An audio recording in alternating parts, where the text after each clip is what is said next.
नमस्कार, मैं हूं पंकज कुमार और आज राजशास्त्र में बात करेंगे कि एलजेपी के सांसद और सीपीआई के नेता कन्हैया कुमार का जेडीयू के नेताओं से मिलने का अभिप्राय क्या है। जी हां, ये बड़ा ही इंटरेस्टिंग सवाल है, लेकिन इसका मतलब साफ साफ नजर अब आने लगा है। जरा सोचिए कि एलजेपी के सुप्रीमो चिराग पासवान नीतीश कुमार के हर पॉलिसी की खिंचाई जबरदस्त करते हैं। विधानसभा चुनाव परिणाम के बाद भी वो बिहार गए और उन्होंने अपराध को लेकर के, लॉ एंड ऑर्डर से लेकर के और नल जल तक के बारे में क्या कुछ नहीं कहा।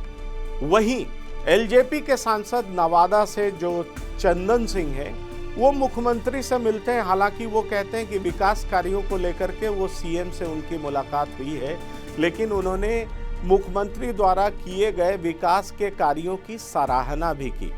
तो है ना इंटरेस्टिंग कि आखिरकार क्या एलजेपी के कुछ सांसदों की नजदीकी जेडीयू से बढ़ने का मतलब क्या है?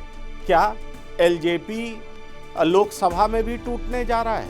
ये बड़ा एक इंटरेस्टिंग पहलू है। दूसरी तरफ देखिए, 60 ऐसे नेता जो एलजेपी के हैं वो 18 फरवरी को जेडीयू मिलन समारोह में शिरकत करेंगे और जेडीयू में औपचारिक तौर पर शामिल हो जाएंगे।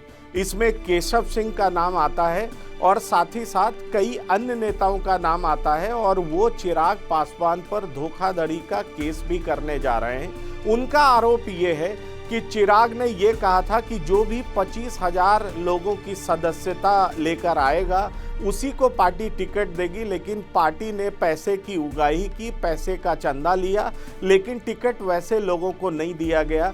तो 420 से लेकर के कई दफाओं के अंदर मुकदमा दर्ज करने की तैयारी है और ऐसे 60 नेता हैं। वैसे जनवरी में ही 27 नेताओं ने एनडीए में शामिल कर लिया था अपने आप को। तो आप समझ सकते हैं कि एक तरफ एलजेपी के कई नेता, सांसद और एलजेपी के इकलौते विधायक भी नीतीश कुमार से मिल चुके हैं। इस पर भी चर्चा जोरों पर है कि क्या विधायक दल के नेता जो एलजेपी के इकलौते विधायक हैं, क्या जेडीयू में शामिल होने वाले हैं।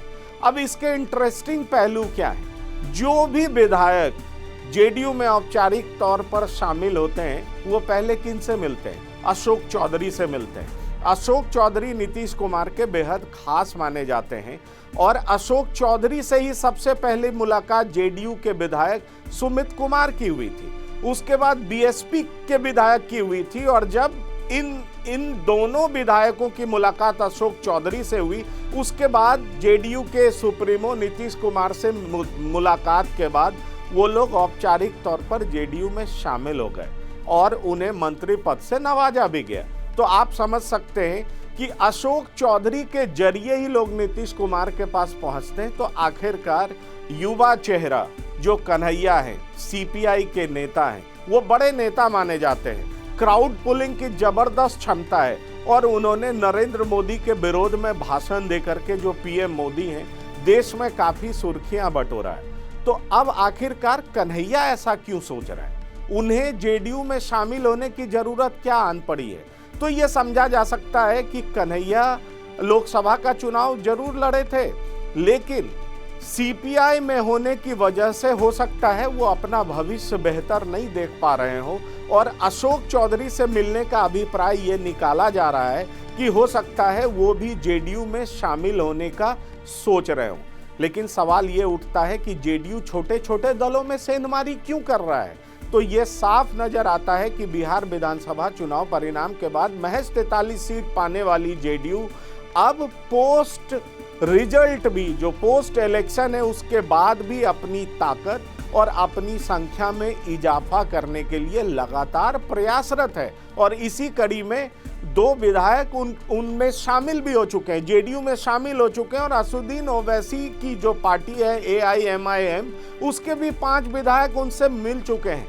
तो जाहिर तौर पर एक तरफ नीतीश कुमार, एलजेपी के नेता जो चिराग पासवान है, चिराग पासवान ने जिस तरह से बिहार विधानसभा चुनाव में जेडीयू का जबरदस्त विरोध किया था, तो पॉलिटिकली उनको सबक सिखाने की कोशिश कर रहे हैं, क्योंकि एलजेपी के कई नेता जेडीयू में शामिल होने जा रहे हैं। दूसरी तरफ जेडीयू घटक दल में भी, गठबंधन में भी अपनी ताकत बढ़ा करके बड़े भाई की भूमिका में आना चाहता है या बराबर की भूमिका में आना चाहता है। तो जाहिर तौर पर जेडीयू बहुआयामी रणनीति बना करके जो है अपने आप को मजबूत करने की कोशिश में लगा हुआ, और यही वजह है कि कन्हैया कुमार, कई निर्दलीय विधायक और उसके बाद एलजेपी के कई नेता जो कि 18 फरवरी को औपचारिक तौर पर शामिल होने जा रहे हैं, वहीं नवादा के जो एमपी हैं एलजेपी से, वो भी नीतीश कुमार से मिलकर के उनके कार्यों की सराहना कर रहे हैं। तो इन सब का मतलब साफ है